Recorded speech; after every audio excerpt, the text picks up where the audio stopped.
오늘 우리에게 주시는 하나님의 말씀은 열왕기상 18장 16절부터 24절까지의 말씀입니다. 열왕기상 18장 16절부터 24절까지의 말씀을 저와 여러분이 한 절씩 교독하겠습니다. 오바댜가 가서 아합을 만나 그에게 말하매 아합이 엘리야를 만나러 가다가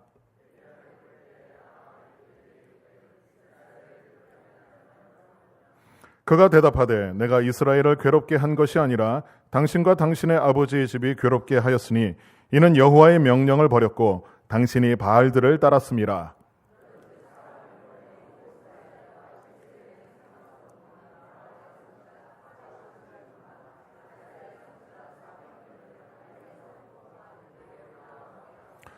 아합이 이에 이스라엘의 모든 자손에게로 사람을 보내 선지자들을 갈멜산으로 모으니라.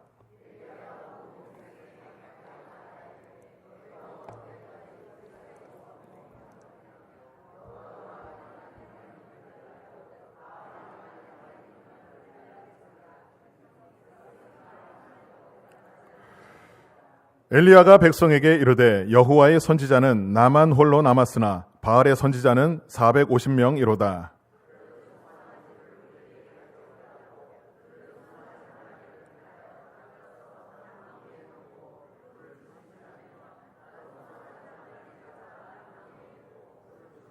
함께 읽겠습니다. 너희는 너희 신의 이름을 부르라. 나는 여호와의 이름을 부르리니 이에 불로 응답하는 신 그가 하나님이니라. 백성이 다 대답하되 그 말이 옳도다 하니라. 아멘. 할렐루야. 오늘 말씀은 아주 유명한 그 갈멜산 전투에 관한 말씀입니다. 오늘 말씀은요, 엘리야와 아합 왕이 드디어 3년 만에 다시 만난 장면으로 시작을 합니다. 3년 전에요, 느닷없이 엘리야란 알려지지 않은 촌사람 선지자가 아합 왕에게 가서 수년 동안 비도 이슬도 내리지 않겠다라는 저주에 섞인 그런 하나님의 말씀을 선포를 했죠. 그런데 이 말씀대로 정말 3년 동안 비가 내리지 않은 극심한 가뭄이 이스라엘을 덮었습니다. 그래서 그 고난 가운데서 이제 다시 엘리야를 만나게 되는 것이죠. 그리고 많은 백성들을 갈멜산으로 집결하여 영적인 전쟁을 벌이는데 바로 하나님께서 이러한 일들을 이끄시는 그 목적이 무엇인가? 이것이 중요합니다. 하나님께서 3년 전에 기근을 선포하고 그리고 3년 동안 기근을 있게 하고 그리고 사람들을 다 모아서 그 갈멜산에서 우리가 아는 그 엄청난 극적인 연출, 퍼포먼스를 하는 그 목적이 뭐냐라는 거죠. 그것은 바로 분명히 여기서 오늘 말씀에도 나와 있듯이 누가 참된 신인가라는 거죠. 누가 참된 하나님인가. 많은 백성들이 바알이 하나님이다라고 섬기는 그 어둠의 시대 속에, 그 우상 숭배의 시대 속에서 진짜 하나님은 여호와 하나님, 그 하나님이 우리의 창조주 되시고 구원자 되시고 우리를 인도하시는 전능하신 하나님이다라는 사실을 극적으로 보여주기 위해서 이런 일들을 지금 하나님께서 인도해 주시는 것입니다. 우리의 삶 속에서도 마찬가지예요. 우리의 삶 속에서도 때로는 어려움이 있고 힘든 일이 있고 고난, 아픔, 질병들, 여러 가지 많은 실패와 낙심들이 있는데 그걸 통해서 하나님께서 이루고자 하시는 뜻이 있어요. 그것은 뭐냐? 바로 그 문제를 해결해 주시고 그 고통을 치유해 주시고 그 모든 우리의 삶을 인도하시는 분은 하나님이시다라는 사실, 그 사실을 알게 하고 그 사실을 믿게 하는 것, 그것이 하나님의 목적인 것이죠. 그래서 그 일을 위해서 일찍이 이 엘리야라는 한 사람을 택한 거예요. 많은 사람이 필요한 것이 아니었어요. 한 사람이면 충분했어요. 왜? 그 한 사람 속에 하나님이 역사하시면 아무리 수많은 바알의 선지자, 아세라의 선지자, 백성들이 있다 할지라도 충분히 그것들은 아무것도 아닌 허상이다라는 것이죠. 그래서 오늘 이 극적인 하나님의 영광이 나타나는 그 일을 위해서 엘리야를 택하시고 지금 쓰고 계시는 거죠. 오늘 우리도요, 이 엘리야와 같은 인물로 쓰임받기를 간절히 바랍니다. 그런데 오늘 말씀에서 우리가 좀 깊이 살펴봐야 할 것이 바로 이 갈멜산 현장에 등장한 여러 사람들이 있는데 그 사람들을 크게 세 종류로, 세 부류로 나눌 수가 있습니다. 세 종류의 이제 인간 유형이 있다라고 볼 수가 있는 거죠. 이러한 인간 유형은 사실 2700년 전에 2800년 전의 이야기지만 오늘을 사는 이 시대에도 이러한 유형들이 있다라는 것, 오늘날에도 이런 사람들이 살아가고 있다라는 것을 우리가 염두에 두어야 할 것입니다. 첫 번째로요, 아합이라는 왕이 존재합니다. 여기에 등장인물이죠.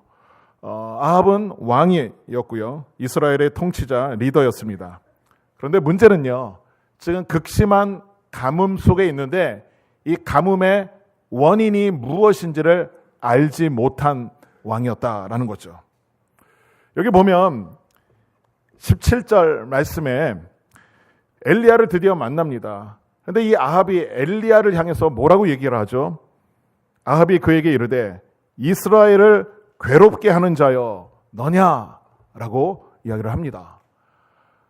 이스라엘을 괴롭게 하는 자가 엘리야다라고 생각하고 있는 거죠.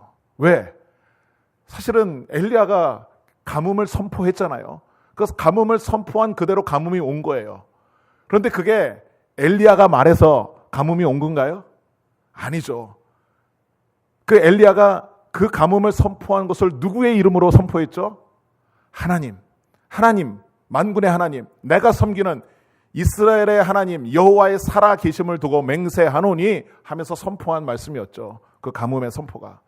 그러니 엘리야 배경에는 하나님이 있다라는 사실을 인식해야 되는데 그걸 인식하지 못한 거죠.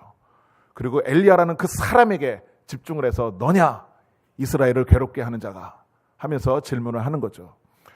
거기에 대해서 이 엘리야는요 아주 단도직입적으로 아합에게 이야기를 합니다. 이스라엘을 괴롭게 하는, 정말 이스라엘의 가뭄이 오게 한 것은 내가 아니라 바로 당신이다 라고 18절에 이야기를 하죠.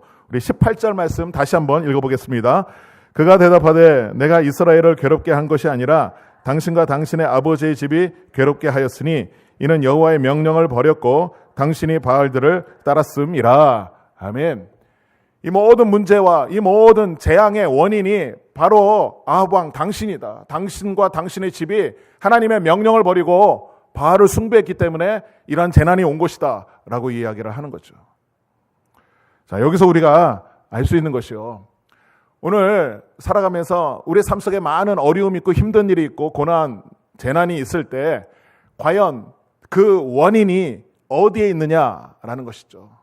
그 원인이 다른 데에 있는 것이 아니라, 다른 사람에게 있는 것이 아니라 바로 나에게 있다라고 생각하는 겸손한 신앙이 필요한 거예요. 이게 가장 중요해요. 우리가요 살아가는 삶 속에서 우리 가정 안에 있는 여러 가지 일들, 교회 안에, 나라, 민족 안에 있는 많은 일들이 있죠. 그 가운데 우리는요 남을 비판하기에 너무 앞서 있어요. 우리 사회 풍토가 그렇잖아요. 우리가 늘 보아오는 여러 가지 뉴스들, 여러 가지 신문, 기사들 이런 걸 보면 암울한 기사, 여러 가지 많은 문제 있는 기사들이 있잖아요. 그 기사를 보면서 우리는 무슨 생각을 해요? 도대체 정치를 어떻게 하길래, 도대체 어떻게 이끌길래 이런 일이 일어나느냐. 그리고 무슨 요즘은 인터넷 기사들 보면 댓글들이 있어요. 그 댓글들을 보면 더 현란하죠. 그냥 남 공격하는 그런 일들. 그런 것들이 우리의 삶 속에 그대로 들어와서 남에게 비판하고 비난하는데 우리는 너무 앞장서 있어요. 우리 가정 안에도 그렇잖아요. 가정 안에 무슨 문제가 있고 어려움이 있다. 내가 원인이다. 아버지로서, 내가 어머니로서 내가 문제다. 내가 잘못했다. 내가 열심히 기도하지 못했고, 내가 더 사랑하지 못했고, 내가 더 섬기지 못했다. 이런 마음이 들어야 되는데 그게 아니잖아요. 도대체 애를 어떻게 키웠길래 애가 이 모양이냐. 이런 얘기들 우리 많이 하잖아요. 그 모든 자녀의 문제의 책임을 다른 사람에게 돌리는 거죠. 도대체 어떻게 했길래 하는 이런 얘기들이 우리의 입에 늘 달고 다니는 거예요. 교회 안에서도 마찬가지죠. 그런 일들. 남에게. 이것이 모든 것이 다 내 책임이라는 거죠. 우선 목사의 책임이고, 장로의 책임이고, 권사의 책임이고, 여전도회 회장, 여전도에 총무로서 나의 책임이다. 이것이 하나님이 원하시는 뜻이에요. 거기에서 어떤 문제 해결이 시작이 되는 거예요. 남을 공격하고 남에게 책임을 전가하는 것에서 해결책이 나올 수가 없는 거예요. 그래서 어떤 모든 문제들, 거기에 나 자신을 돌아보는 그 믿음, 그 겸손한 믿음이 필요한 거죠. 사실은 이렇게 남을 비판하는 거에는 이 겸손함이 없기 때문이죠. 교만하기 때문에 그래요. 교만해서 나는 떳떳한 거예요. 나는 잘못이 없는 거예요. 나는 늘 정당한 거예요. 그렇기 때문에 남을 비판하는 거죠. 남을 비판함으로써 자신의 정당성, 자신의 어떤 합리성을 증명하려고 하는 그런 부분들이 많이 있다라는 거죠. 오늘 이 교만함이 사실은 우리가 버려야 할 가장 큰 신앙의 적이에요. 그러니까 내 안에 교만함이 있다면 사실은 하나님의 말씀이 잘 들리지가 않는 거예요. 그래서 오늘 제가 전하는 이 말씀도요, 우리가 교만하면 잘 들리지가 않아요. 그런데요, 우리 정말 겸손해야 될 정말 중요한 근거, 이유는 하나님 말씀이 들려야 하기 때문이죠. 그리고 우리에게는 하나님 말씀이 들리고 그 하나님 말씀이 내 안에서 역사하고 내가 받아들이고 그 말씀에 순종할 때 내가 사는 거예요. 내 영혼이 사는 거예요. 하나님 말씀을 듣지 않으면 영혼이 죽는 거예요. 이거는요, 이 성경 전체에서 나오는 핵심 주제인 거예요. 하나님께서요, 이스라엘 백성들을 구원해서 백성들에게 명령하잖아요. 딱 두 가지예요. 너희가 오늘날 내가 전하는 모든 명령을 잘 지켜 행하고 순종하면 내가 너희에게 복을 내리지만 말씀에 순종하지 않으면 저주와 재앙이다. 분명히 말씀하고 있잖아요. 그런데 이스라엘 백성들이 계속 살면서 그 말씀대로 지키지 않아요. 말씀을 듣지 않고 불순종하고. 그러니 하나님께서 너무 마음이 안타까워서 계속 선지자들을 보내잖아요. 선지자들이 말씀을 전하는 거예요. 근데 그 말씀을 안 듣는 거예요. 안 들으면 멸망이다. 안 들으면 재앙이다. 결국 이스라엘 백성들이 계속해서 재앙을 당하고 하나님의 진노를 당하고 그리고 멸망하잖아요. 바벨론 포로로 끌려가고. 그 구약 성경에 나오는 많은 선지자들의 핵심 주제가 그거예요. 그래서 하나님 말씀을 들으면 사는 건데 듣지 않으면 죽는 거예요. 오늘 우리가 주일날뿐만 아니라 금요기도회나 새벽기도 때 주시는 말씀들이 다 그런 일맥상통하는 말씀들을 하나님께서 주시는 거예요. 솔로몬 왕이 얼마나 지혜가 많고 얼마나 아는 게 많아요. 하나님 말씀 모르는 게 없죠. 그런데 교만해진 거예요. 교만해서 어떻게 해요? 자기 마음대로, 자기 편한 대로 정략 결혼하고 이방 여인들 들어오고 무기를 만들어서 막 창고에 보물들 쌓아놓고 결국 하나님께서 계속 경고하시는데도 불구하고 결국 죄를 범하고 그래서 그의 나라가 분열이 되잖아요. 그리고 10지파가 여로보암이라는 그 공사장 감독관에 의해 이제 지배를 당하는. 그런데 그 여로보암에게도 하나님께서 말씀하셔요. 선지자 아히야를 통하여. 내가 정말 하나님 말씀대로 순종하면 내 나라가 견고하게 될 것이다. 그러나 순종하지 않으면 너희 나라는 여기서 끝나버릴 것이다. 분명히 말씀하는데도 여로보암은 여전히 또 죄를 범하잖아요. 절기를 마음대로 정하고 그리고 예루살렘에 가서 제사 드려야 되는데 그것을 막고 단과 베델에 금송아지 만들어 놓고 그게 하나님이다 라고 백성들을 현혹시키고 제사장 레위인 말고 아무나 다 세우고 하는 가증한 일들을 벌이잖아요. 거기에 하나님이 너무 사랑하셔서 또 선지자를 보내요. 이름 없는 선지자를 보내는데 그 선지자가 또 하나님 말씀을 똑같이 전하는 거예요. 그런데 전하는 순간에 마음속에 분노가 치밀어 오는 거예요. 지금 감히 나에게 이러한 저주를 선포하다니. 저놈 잡아라 하면서 손을 딱 펴셨는데 어떤 일이 일어났어요? 그 손이 다시 펴지지 않는 거예요. 손이 딱 굳어버린 거예요. 그러니 거기에서 다시 그 선지자한테 애원을 하죠. 내 손 좀 다시 고쳐달라고. 이거 손이 다시 제대로 돌아오지 않는다고. 그래서 그 선지자가 기도해서 고쳐주잖아요. 그 기적을 맛봤어요. 그러면 변화가 있어야 되잖아요. 근데 변화가 없어요. 여전히 불순종해요. 결국 그의 나라가 끝나버리는 거죠. 이런 일들이 오늘 새벽기도에 금요기도에 묵상하는 말씀이고 새벽기도도 마찬가지. 예레미야를 우리가 묵상하는데 예레미야 선지자가 이스라엘 백성들이 계속 폐역 가운데 있는데 말씀을 전해요. 근데 그 말씀을 들어야 되는데 듣지 않는 거예요. 기분 나쁜 거예요. 저주의 메시지, 재앙의 메시지니까 누가 듣기 좋아하겠어요. 듣기 싫어하는 거예요. 그러니 어떻게 해요? 예레미야를 잡아 죽이려고 하는 거예요. 제거하려고 하는 거예요. 제거하려니 근거가 있어야 되잖아요. 이유가 있어야 되잖아요. 아무나 죽일 수 없으니까. 그러니 예레미야가 지금 무슨 말씀을 전하는가, 무슨 말을 하는가 계속 눈여겨보다가 그 안에 무슨 건수가 잡히면 그거를 가지고 이제 제거하려고 도사리는 그런 상황 속에 예레미야가 하나님 앞에 탄원하며 기도하는 내용이 지난주에 말씀이었어요. 하나님의 말씀 전하는데 그 말씀 듣지 않아요. 그냥 듣지 않고 끝나는 것이 아니라 오히려 그 말씀을 전하는 자를 책잡으려고, 제거하려고, 어떻게 하면 건수 잡으려고 그것만 노리는 거죠. 근데 그런 불의의 사람들이요, 성경에 곳곳에 있는 거예요. 우리 예수님 당시에도 유대 종교 지도자들이 그렇게 했잖아요. 예수님 그 주옥 같은 그 놀라운 생명의 말씀, 놀라운 그 영생의 말씀, 그 하나님의 나라의 그 놀라운 진리의 말씀을 선포하는데 유대 종교 지도자들은 예수님이 달갑지가 않은 거죠. 자신의 자리를 빼앗어요. 그래서 예수님 무슨 말을 하나 그 건수를 잡으려고 계속해서 엿듣잖아요. 듣다가 건수 잡은 게 뭐예요? 예수님이 내가 이 성전을 헐고 사흘 만에 다시 일으키겠다 하신 말씀이 있었어요. 그 말씀의 원래의 뜻은 뭐예요? 예수님이 그 성전을 얘기한 것은 자신의 육체를 가리키는 거죠. 죽었다가 사흘 만에 부활하는 그 내용을 말한 건데 그 사람들은 아니 이 성전을 헐어버린다고? 이건 반역이다 이렇게 주장을 하는 거잖아요. 그리고 예수님이 하나님의 아들 그리스도다 라는 이야기를 하니까 참남하도다, 신성모독이다, 자신이 무슨 하나님의 아들인가, 하나님의 아들 맞는데. 그래서 예수님을 이제 기소하잖아요. 그런 일들.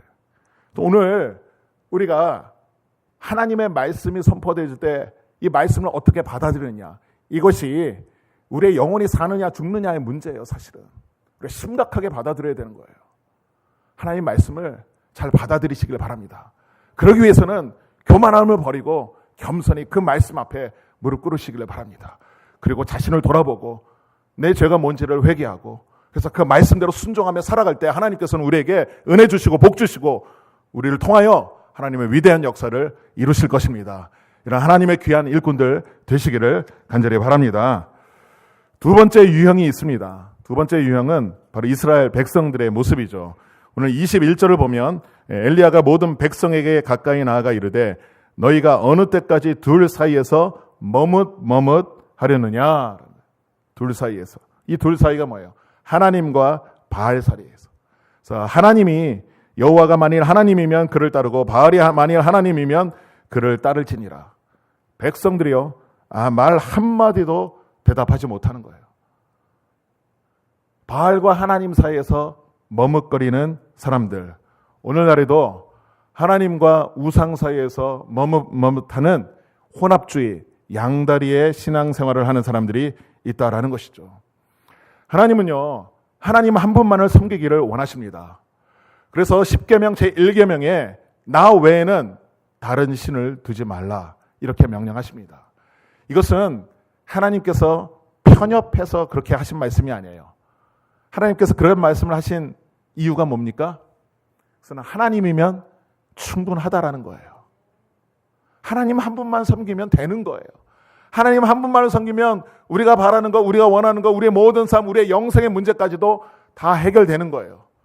그런데 많은 사람들이요, 현혹되는 거예요. 어디에 현혹돼요? 눈에 보이는 것. 눈에 당장 보이니까 그걸 갖고 싶은 거예요. 그걸 얻고 싶은 거예요. 눈에 보이고 손으로 만지니까. 그것이 바로 우상인 거죠. 그 당시에 우상, 바알과 아세라, 그럴듯하게 아주 웅장하게 만들었죠. 그걸 보면 막 감탄이 나오는 거예요. 와, 정말 저 신이 나에게 풍요를 가져다 줄 것처럼 착각하게끔 만드는 거죠. 오늘날도 마찬가지예요. 우리 삶 속에서 우리의 눈에 보이는 것들, 그걸 소유하기만 한다면, 그거를 내가 얻기만 한다면 내 삶이 행복해질 것이다 라고 생각하고 착각하고 그것에 의존하며 살아가는 사람들이 있죠. 그것이 바로 두 주인을 섬기는 그런 삶의 모습이죠. 이것을 예수님께서 마태복음 6장 24절에서 두 주인이다. 두 주인을 섬기지 말라라고 말씀하고 있죠. 우리 그 말씀 우리 함께 읽어보겠습니다. 한 사람이 두 주인을 섬기지 못할 것이니 혹 이를 미워하고 저를 사랑하거나 혹 이를 중히 여기고 저를 경히 여김이라. 하나님과 재물을 겸하여 섬기지 못하느니라. 아멘. 두 주인 섬기지 말라라는 거죠. 하나님만 섬기라는 거죠. 하나님과 재물을 주인처럼 섬기는 자들이 있다라는 거예요. 그래서 오늘날에 이 재물, 이 돈이 우리의 우상이다라는 거죠. 하나님은 무엇을 원하셔요? 우리가 돈 필요 없다고 하셔요? 아니에요. 재물 필요해요. 그래서 마태복음 6장 24절 이후에는 어떤 말씀이 나오죠? 너는 무엇을 먹을까? 무엇을 입을까? 무엇을 마실까? 염려하지 말라. 이 모든 것은 너희가 다 있어야 할 줄 우리 하나님이 아신다라는 거예요. 우리가 필요로 하는 건 하나님께서 다 먹이시고 입히시고 인도하신다라는 거예요. 그럼 우리가 어떻게 해야 돼요?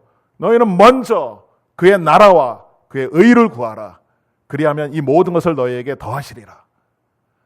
이게 하나님의 마음인 거예요. 우선순위의 문제예요. 먼저. 근데 우리의 우선순위, 우리의 먼저가 어디로 향하고 있느냐? 이것이 우리가 우상을 섬기느냐, 두 주인을 섬기느냐, 이 차원으로 나눠지는 거예요. 먼저 하나님을 선택하시고 하나님을 믿고 하나님을 섬기고 먼저 하나님의 나라와 의를 구하시기를 바랍니다. 그리하면 이 모든 것을 우리에게 베풀어 주시는 거예요. 이게 믿음의 삶인 거죠. 오늘날 그것을 못 믿고 그 하나님을 못 믿고 그러니 우상, 당장 눈앞에 보이는 그 현실적인 이익, 유익 때문에 우상을 섬기잖아요. 그것 때문에 시간을 뺏기며 살아가고 있는 거죠. 그래서 이 혼합주의, 양다리, 사실 양다리 거쳤다라는 것은 외도 아닙니까? 외도? 여러분 그 외도, 양다리를 여러분 용납하십니까? 지금 내가 누구를 사랑하고 있는데 그 사랑하는 사람이 다른 여자하고도 또 관계를 맺고 있어요. 이걸 용납하는 사람이 있나요? 아 그래 뭐 다 자유롭지 뭐 알아서 해. 아니잖아요. 하나님의 바로 그런 마음이에요. 하나님은 우리를 너무나 사랑하셔요. 너무나 사랑하셔서 어떤 하나님이라고 말씀하시느냐면 질투하시는 하나님이다. 질투. 이 질투는 어떤 편협하고 째째한 것이 아니에요. 이 질투가 왜 생겨요? 너무 사랑하기 때문에 질투가 생기는 거예요. 우리를 너무 사랑하기 때문에 우리를 뺏길 수가 없는 거예요. 그런데 우리가 다른 것에 뺏겨 있는 것을 하나님이 용납할 수가 없는 거예요. 그래서 우리가 하나님만 바라보기를 원하는 거죠. 그러면 하나님이 모든 것을 은혜와 사랑과 축복을 허락해 주시는 거예요. 그거를 이스라엘 백성들에게 약속했고 오늘 우리에게도 동일하게 적용되는 하나님의 축복의 말씀인 거예요. 그런데 우리가 양자 속에서 머뭇거리는 거예요. 양다리. 현실적인 이익, 현실적인 기쁨, 현실적인 만족 때문에. 제가 얼마 전에 양다리 걸치는 그 외도하는 남자들의 수상한 행동 5가지의 심리라는 글을 본 적이 있는데요. 그게 5가지가 이렇다고 하죠. 여러분들 사랑하는 사람이 있는데 그 사랑하는 사람이 여러분의 남편이나 남자친구가 이런 행동을 한다 하면 의심해 볼 만한 부분이다. 의심하지는 마시고요. 일단 첫 번째, 늘 바쁘다는 말을 입에 달고 산다. 물론 바쁜 것은 사실이지만 아무리 바빠도 관심 가져줄 그 시간과 그 여유는 있는데 늘 바쁘다는 말을 입에 달고 산다. 그리고 연락이 잘 되지 않는다. 거죠. 문자를 보내도 전화를 해도 잘 안 받아요. 이런 사람 의심해봐야 된다. 변명이 많다라는 거죠. 어제는 무슨 일이 있어서 뭐에 있어서 이렇게 하지 못했다. 변명이 많고 또 감추는 것이 많다라는 거죠. 숨기는 것이 많고 그리고 뭔가 잘못했을 때 되려 큰 소리 친다라는 거죠. 이런 사람들 조심하라고 그랬는데 제가 이걸 보면서 오늘 말씀을 준비하는데 양다리 걸친 신앙인의 인생 그 삶의 모습도 이런 것 같아요. 하나님께 관심 가지고 초점을 맞춰야 되는 늘 바쁘다고 하고 연락도 안 되고 변명이 많고 숨기는 게 많고 오히려 우리가 좀 더 열심히 하자라며 큰 소리 치고 이런 일들이 있는 거죠. 이스라엘 백성들이 하나님과 바알 사이에서 머뭇거리는 이 양다리 인생 그리고 이것을 요한계시록에 보면 라우디게아 교회처럼 차지도 않고 덥지도 않고 미지근한 이런 신앙 이런 모습을 우리 예수님께서는 토해내어 버리겠다는 거죠. 이게요, 자기 합리화라는 거죠. 이 양다리의 신앙은요, 이 혼합주의 신앙은 하나님을 믿지 않는 게 아니에요. 믿는다고 해요. 믿는다고 하면서 다른 것을 더 믿는 거죠. 근데 그 마음 속에는, 그 마음 한 구석에는 다 필요한 거예요. 님도 보고 뽕도 딴다라는 거. 꽉 먹고 알 먹고 하는 그런 마음들이 다 있는 거죠. 그냥 우리는 한 가지 집중하면 되는 거예요. 한 가지 하나님께 집중하면 하나님 모든 것을 해결해 주시는데 그걸 못 믿는 거예요. 그래서 현실적으로 눈앞에 보이는 당장 필요한 것에 우리의 마음이 뺏기는 거죠. 그러다 보면 하나님을 점점 멀리하는, 그것을 하나님이 너무나 잘 아시기 때문에 그 모든 우상숭배, 이 양다리의 신앙을 배격하시는 거예요. 그래서 오늘 우리가 하나님만을 선택하시기를 바랍니다. 여호수아 24장 15절에 여호수아는 그 갈팡질팡하는 백성들을 향해서 이렇게 선포합니다. 우리 함께 읽겠습니다. 만일 여호와를 섬기는 것이 너희에게 좋지 않게 보이거든 너희 조상들이 강 저쪽에서 섬기던 신들이든지 또는 너희가 거주하는 땅에 있는 아모리 족속의 신들이든지 너희가 섬길 자를 오늘 택하라. 오직 나와 내 집은 여호와를 섬기겠노라 하니. 아멘. 지금 이스라엘 백성들을 이끌고 이제 가나안 땅에 들어왔어요. 가나안 땅에 들어왔는데 많은 백성들이 갈팡질팡하고 있는 거예요. 여기 여기 땅에 들어와 보니까 여기 신들이 꽤 그럴듯하게 보여요. 마음이 뺏기는 거예요. 좋게 보이는 거예요. 오히려 하나님을 섬기는 것이 별 영향가가 없어 보이는 거예요. 오늘날에도 마찬가지예요. 하나님 믿고 하나님을 섬기는 것이 별로 영향가 느끼지 못하는 거예요. 오히려 지금 현실적으로 다른 것을 먼저 선택하는 것이 나에게 이익이 된다. 이렇게 생각하는 거예요. 여호수아가요, 아주 단도직입적으로 얘기하는 거죠. 오늘날 선택하라는 거예요. 하나님을 섬기는 것이 좋지 않게 보이거든, 별 신통치 않게 보이거든 그냥 이방신을 섬기라는 거죠. 그러나 나와 내 집은 오직 여호와를 섬기겠노라. 이렇게 선언하고 있는 거죠. 바로 이 여호수아의 신앙을 오늘 우리가 본받기를 간절히 바랍니다. 많은 사람들이 우상을 섬기고 갈팡질팡하고 머뭇거리고 하는 그런 삶 속에서 오직 나와 내 집은 여호와만을 섬기겠노라 선언하고 하나님만을 믿고 섬기며 따르시기를 간절히 바랍니다. 바로 오늘 등장하는 마지막 불의의 사람 엘리야가 하나님만을 섬기는 사람이었어요. 그가 처음 아합 왕에게 갔을 때 선포한 말씀, 내가 섬기는 이스라엘의 하나님 여호와의 살아계심을 두고 맹세하노니, 하나님만을 섬겼어요. 그리고 하나님이 주신 말씀이 있었기 때문에 당당하게 목숨 걸고 아합 왕에게 가서 기근을 선포한 거예요. 거기서 자칫 붙잡혀서 죽을 수도 있는 위험한 상황이었지만 나는 하나님만을 섬긴다. 하나님이 지금 나에게 이러한 사명을 주셔서 이 말씀을 선포하라고 하셨다. 이 믿음 가지고 나아간 거예요. 그리고 담대히 선포했고 그 위기의 상황 속에 하나님께서 다시 이끌어 주시잖아요.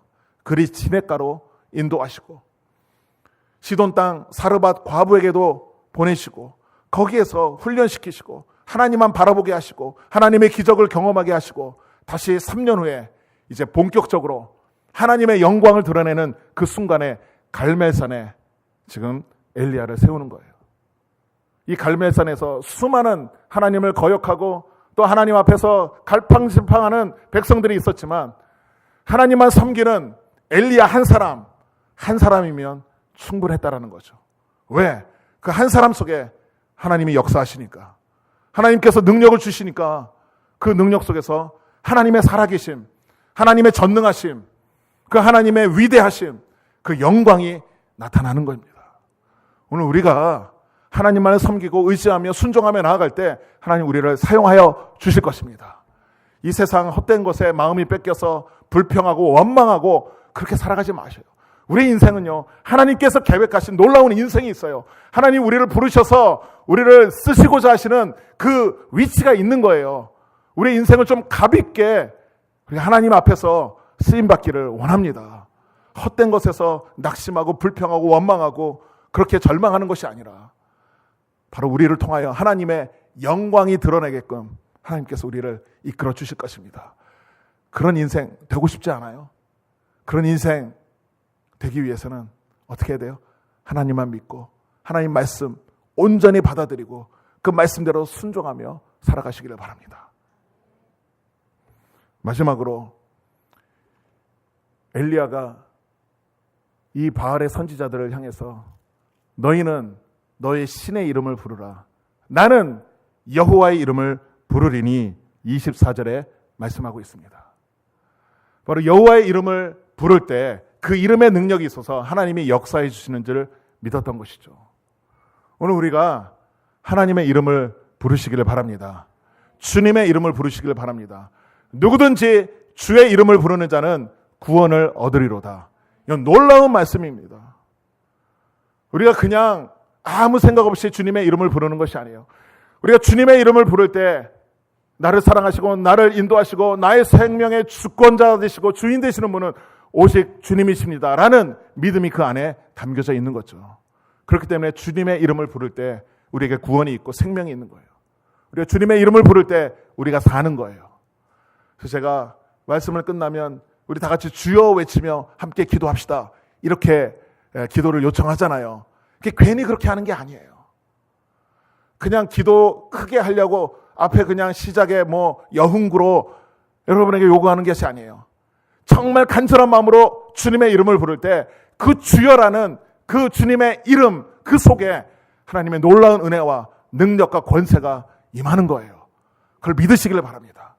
나는 여호와의 이름을 부르리니 여호와의 이름을 부를 때 하나님께서 임재하셨잖아요. 오늘 우리가 주님의 이름을 부르며 겸손히 주님의 도우심과 인도하심, 주님께서 우리를 사용하시고 우리를 통하여 위대한 역사 하나님의 영광을 나타내기를 간절히 사모하며 기도하시기를 바랍니다. 하나님 원하시는 것은 바로 우리를 통하여 여호와의 영광을 인정하는 것이 온 세상에 가득하리라. 그게 하나님의 마음이에요. 그 여호와의 영광이 나타날 수 있도록 우리 하나님 앞에 온전한 모습으로 엘리야와 같은 믿음의 사람, 정말 하나님만을 섬기는 신실한 사람으로 나아가기를 간절히 바랍니다. 그리고 기도하시기를 바랍니다. 그 기도가 이루어질 줄로 믿습니다. 엘리야는 우리가 똑같은 사람이에요. 우리가 똑같은 사람이지만 그가 기도할 때 하나님께서 역사해 주셨다 분명히 말씀하고 있죠. 그래서 엘리야처럼 하나님만 믿고 기도하며 하나님의 영광, 주님의 나라를 이 땅에 이루는 귀한 하나님의 일꾼으로 쓰임받기를 주님의 이름으로 축복합니다. 기도하겠습니다.